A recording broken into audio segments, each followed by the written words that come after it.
ನಮಸ್ಕಾರ ಸ್ನೇಹಿತರೆ, ನಿಮ್ಮೆಲ್ಲರಿಗೂ ನನ್ನ ಯೂಟ್ಯೂಬ್ ಚಾನಲ್ಗೆ ಸ್ವಾಗತ ಸುಸ್ವಾಗತ. ಇವತ್ತು ಎಲ್ಲಪ್ಪ ಹೊರಟಿದ್ದೀವಿ ಅಂದರೆ ಒಂದು ವಿಶೇಷ ದೇವಸ್ಥಾನಕ್ಕೆ ಹೋಗ್ತಾ ಇದ್ದೀವಿ. ತಮ್ನೇಲಲ್ಲಿ ನೋಡಿರ್ತೀರ ನಾವು ಎಲ್ಲಿ ಹೋಗ್ತಾ ಇದ್ದೀವಿ ಅಂದರೆ ಅಲ್ಲಿಗೆ ಹೋಗ್ತಾ ಇದ್ದೀವಿ. ಮುರುಡೇಶ್ವರ ಟೆಂಪಲ್ಗೆ ಹೋಗ್ತಾ ಇದ್ದೀವಿ. ಯಾರ್ಯಾರು ಹೋಗ್ತಾ ಇದ್ದೀವಿ ಅಂದರೆ ಅಪ್ಪ, ಅಮ್ಮ, ನಾನು, ನನ್ನ ಮಗ ಮತ್ತು ಆಂಟಿ ಅಂಕಲ್ ಎಲ್ಲರೂ ಹೋಗ್ತಾ ಇದ್ದೀವಿ. ಹೋಗ್ತಾ ಇರೋ ಕಾಡಲ್ಲಿ ಅಂತೂ ನೋಡೋಕ್ಕಂತೂ ಚೆನ್ನಾಗಿತ್ತು. ಬೆಟ್ಟಗಳು ಮತ್ತು ಮೋಡ ಮುಚ್ಕೊಂಡಿದೆ. ವಿಡಿಯೋಲ್ಲಂತೂ ಕಾಣಿಸ್ತಾ ಇಲ್ಲ. ಮೇಘಗಳೆಲ್ಲ ಮೇಲೇನೆ ಇರ್ತಾಯಿತ್ತು. ಬೆಳಿಗ್ಗೆನೆ ಬಂದೇ ಬಿಟ್ವಿ. ಬೆಳಿಗ್ಗೆ ಒಂದು 10 ಗಂಟೆಗೆ ನಾವು ಇಲ್ಲಿಗೆ ರೀಚ್ ಆದ್ವಿ. ನೋಡಿ ಮುಂದೆ ಇದು ದೇವಸ್ಥಾನ. ಮುಂದೆ ನೋಡಿ ಎಷ್ಟು ದೊಡ್ಡ ಗೋಪುರ, ಎಷ್ಟು ದೊಡ್ಡದಂದರೆ ಒಂದು 18 ಫ್ಲೋರ್ ಇದೆ ಅಂತ ಹೇಳ್ತಾ ಇದ್ದಾರೆ. ಮೇಲೆ ನಿಂತು ನೋಡಬೇಕು, ಅಷ್ಟು ದೊಡ್ಡದು. ನೋಡಿ ಬಂದ್ವಿ. ನೋಡಿ ಇಲ್ಲಿ ಶಿವನ ಮೂರ್ತಿ, ಗೋಪುರ ಎಲ್ಲ ಸಖತ್ತಾಗಿದೆ. ಮತ್ತು ಸುತ್ತಲೂ ಬೀಚ್ ಇದೆ. ಬೀಚು, ದೇವಸ್ಥಾನ ಎಷ್ಟು ಜನ ಬಂದಿದ್ರಂದರೆ ಅಷ್ಟೊಂದು ಜನ ಬಂದಿದ್ದರು. ನೋಡಿ ಬೀಚ್ ಅಂತೂ ನೋಡೋಕ್ಕಂತೂ ಸಖತ್ತಾಗಿದೆ. ನೋಡಿ ಒಂದು ಇಬ್ಬರು ಮೀನು ಹಿಡಿಯೋಕ್ಕೆ ಹೋಗ್ತಾರೆ, ಬಲೆ ತಗೊಂಡವರು ಒಳಗಡೆ ಹೋಗ್ತಾ ಇರ್ತಾರೆ. ನನ್ನ ಮಗ ಇದ್ಕೊಂಡು ಕೇಳ್ತಾ ಇದ್ದಾನೆ, ಮಮ್ಮಿ ಅವ್ರು ಮುಳುಗೋಗಲ್ವಾ ಅಂತ ಕೇಳ್ತಾನೆ ಇದ್ದ. ನಾನು ಹೇಳಿದೆ ಮುಳುಗೋಗಲ್ಲ, ಅವ್ರಿಗೆ ಈಜು ಬರುತ್ತೆ, ಅವ್ರು ಮೀನು ಹಿಡಿಯೋಕ್ಕೆ ಹೋಗ್ತಾ ಇದ್ದಾರೆ ಅಂತ. ನೋಡು ಮಮ್ಮಿ ಒಳಗಡೆ ಹೋಗ್ತಾ ಇದ್ದಾರೆ ಅಂತ ಹೇಳ್ದ. ಆ ಅಲೆಗಳ ಮಧ್ಯೆ ಅವರು ಹೋಗ್ತಾ ಇದ್ದರೆ ಆ ಅಲೆ ಹಿಂದಕ್ಕೆ ಸರಿತಾ ಇತ್ತು. ಮತ್ತು ನಾವು ಈ ಕಡೆ ಬಿಡಲಿಲ್ಲ ನಮಗೆ. ನಾವು ಈ ಕಡೆ ಬಂದು ಸ್ವಲ್ಪ ಹೊತ್ತು ನಮ್ಮಮ್ಮ ಮತ್ತು ಆಂಟಿ, ನನ್ನ ಮಗ ನಾವೆಲ್ಲ ಬೀಚಲ್ಲಿ ಆಟ ಆಡ್ಕೊಂಡಿದ್ವಿ. ನೋಡಿ ಆ ಸಮುದ್ರದಲ್ಲಿ ದೇವರು ಮತ್ತು ಗೋಪುರ ಎಷ್ಟು ಚೆನ್ನಾಗಿದೆ ಅಂದರೆ ಅಷ್ಟು ಚೆನ್ನಾಗಿದೆ. ಮತ್ತು ನಮ್ಮಮ್ಮ ಆಂಟಿ ಎಲ್ಲರೂ ಚಿಕ್ಕ ಮಕ್ಕಳ ಥರ ಅವರು ಆಡ್ತಾಯಿದ್ರು. ಅವರು ಫಸ್ಟ್ ಟೈಮ್ ಬೀಚ್ಗೆ ಈ ಥರ ಬಂದಿದ್ದು. ನೋಡಿ ಎಷ್ಟು ಚೆನ್ನಾಗಿ ಆಟ ಆಡ್ತಾಯಿದ್ದಾರೆ. ಅವ್ರಿಗೆ ನಮ್ಮಮ್ಮಗೆ ಭಯ ಆಗ್ತಾಯಿದೆ ಒಳಗಡೆ ಹೋಗೋಕ್ಕೆ. ನನ್ನ ಮಗ ಬಿಡಜ್ಜಿ ಅಂತ ಹೇಳ್ತಾ ಇದ್ದಾನೆ. ನೋಡಿ ಅವ್ರು ಎಷ್ಟು ಚೆನ್ನಾಗಿ ಆಟ ಆಡ್ತಾರೆ. ಈ ಥರ ಅಮ್ಮ ಅಪ್ಪನ್ನ ಕರ್ಕೊಂಡ್ಬಂದು ನೋಡಿಸಿದ್ರೆ ಅವ್ರು ಸಂತೋಷಪಟ್ಟರೆ ನಾವು ಸಂತೋಷ ಪಡ್ತೀವಿ. ನೋಡಿ ಈ ಥರ ಫ್ಯಾಮ್ಲಿ ಜೊತೆ ನಾವು ಸ್ವಲ್ಪ ಸಮಯ ಕಳಿಬೇಕು, ಆವಾಗೇ ಚೆನ್ನಾಗಿರೋದು. ನೋಡಿ ನಮ್ಮಮ್ಮ ಎಷ್ಟು ಚೆನ್ನಾಗಿ ಆಟ ಆಡ್ತಾಯಿದ್ದಾರೆ ಅಂತ.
ಅದೆಲ್ಲ ಮುಗಿಸ್ಕೊಂಡು ಹಂಗೆ ನಮಗೆ ಪ್ರಸಾದ ಕೊಟ್ಟರು. ಪ್ರಸಾದ ತಿಂದ್ವಿ. ನೋಡಿ ಪ್ರಸಾದ ಏನೇನು ಕೊಟ್ಟಿದ್ದಾರೆ ಅಂತ.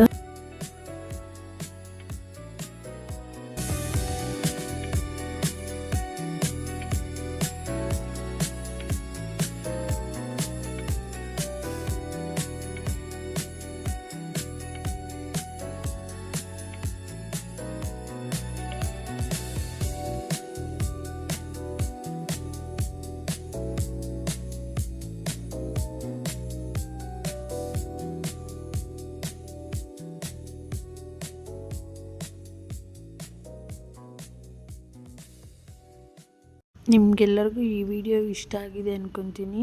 ಈ ವಿಡಿಯೋ ಇಷ್ಟದಲ್ಲಿ ಲೈಕ್ ಮಾಡಿ, ಶೇರ್ ಮಾಡಿ, ಕಾಮೆಂಟ್ ಮಾಡಿ. ಮತ್ತೆ ಸಿಗೋಣ ಇನ್ನೊಂದು ಹೊಸ ವಿಡಿಯೋ ಒಂದಿಗೆ.